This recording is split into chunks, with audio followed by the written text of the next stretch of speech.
कैमूर से खबर है कि जहां एक तरफ गृह मंत्री अमित शाह के द्वारा किए गए बाबा साहब डॉक्टर भीमराव अंबेडकर के ऊपर अभद्र टिप्पणी का पूरा भारत में विरोध हो रहा है, तो वहीं कैमूर जिला के भगवानपुर प्रखंड अध्यक्ष भाजपा नेता संतोष सिंह ने कहा, भाजपा करती है हमेशा से बाबा साहब का सम्मान, पर कांग्रेस हमेशा ही छीना है बाबा साहब के सम्मान को, क्योंकि बाबा साहब पर किए गए टिप्पणी को मीडिया आधा क्लिप ही दिखाया है। अगर पूरा क्लिप देखेंगे तो साफ हो जाएगा कि बाबा साहब का जितना भाजपा सम्मान करता है उतना कांग्रेस कभी नहीं करता है। वहीं संतोष सिंह ने कहा कि आज मैं ही नहीं बल्कि पूरा देश जानता है कि कांग्रेस ने बाबा साहब को दबाने का काम किया है और उन्हें दो बार हराने का काम किया है। उसके बाद भी कांग्रेस ने बाबा साहब के लिए कुछ नहीं किया, क्योंकि कांग्रेस कभी नहीं चाहता था कि बाबा साहब डॉक्टर भीमराव अंबेडकर अभी आगे बढ़े, इसलिए उन्होंने बाबा साहब को कभी भारत रत्न से सम्मानित नहीं किया।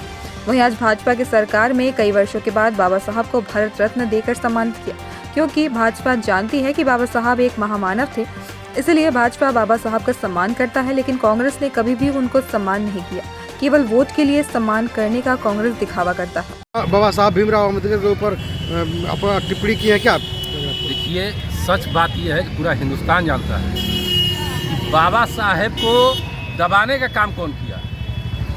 पूरा देश जानता है कि कांग्रेस ने बाबा साहब को दो बार लोकसभा का चुनाव हराने का काम किया। इसके बाद उन्होंने किया क्या? न उन्हें भारत रत्न का सम्मान दिया, न कहीं उनकी जो तीनों तीर्थ स्थल है, तीनों तीर्थ स्थल पर किसने निर्माण कराया? हमारी सरकार ने, भाजपा नरेंद्र मोदी जी के नेतृत्व में काम करवाया गया, तीर्थ स्थल बनाएगा तीनों। अभी जा करके देखिए, वो कहने के लिए तो कुछ भी कह रहे हैं, सिर्फ अपनी राजनीति रोटी सेक रहे हैं और कहीं कुछ है नहीं।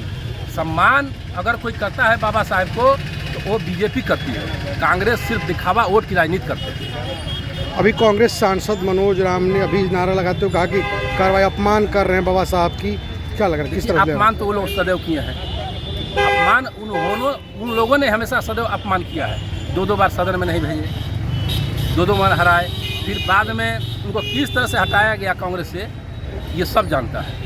क्या लग रहा है जिस तरह से अमित शाह ने टिप्पणी किया, क्या लग रहा है उनकी टिप्पणी को गलत है क्या? नहीं, देखिए वो क्या है कि मीडिया बंधु से आपसे भी निवेदन है कि आप मीडिया से जुड़े हैं, उसका पूरा क्लिप आप निकाल कर चलाइए। संबोधन में होता है, हम लोग ही बोलते हैं प्रभु श्री राम को, कभी राम राम राम राम, हरे राम राम राम। उनका भाव यह बिल्कुल नहीं था, भाव यह नहीं था, सिर्फ वो काट करके दिखाया गया है और उसको सिर्फ राजनीति की रोटी सेकने के लिए दिखाया गया है। पूरा क्लिप, मेरा मानना है कि पूरा क्लिप अगर आप देखेंगे तो सारी मानसिकता दूर हो जाएगी। उनका जो ध्येय लोग समझाने में लगे थे वो बिल्कुल नहीं था। तमाम महागठबंधन के लोग विरोध कर रहे हैं, लोगों के लिए क्या कहना चाहेंगे आप? विरोध कर रहे हैं, अपना चुनाव नज़दीक में है तो थोड़ा सा सोच रहे हैं कि हम तो अच्छे तरह से सरकार का सहयोग करते नहीं हैं, सरकार को क्या काम करना चाहिए इस पर तो उनका कोई ध्यान आकृष्ट कर नहीं रहे हैं, न उस पर रवैया है। इनका सिर्फ ये है कि किस तरह से हम सरकार से काम करवाएं, कौन सी महत्वपूर्ण योजना है जो काम लागू करवाएं। ये संविधान, ये संसद में न विधानसभा में उठाते हैं। ये सिर्फ सोचते हैं कि इसी के भ्रम जाल में फैला करके पूरा जो है सो हम अपना इसी तरह से अपना वोट की रोटियाँ सेकते रहे। नहीं है मेरे अपने समझ से। मेरा नाम संतोष कुमार सिंह गोलू, मंडल अध्यक्ष भगवानपुर, कैमूर। कैमूर से ब्रजेश दुबे की रिपोर्ट।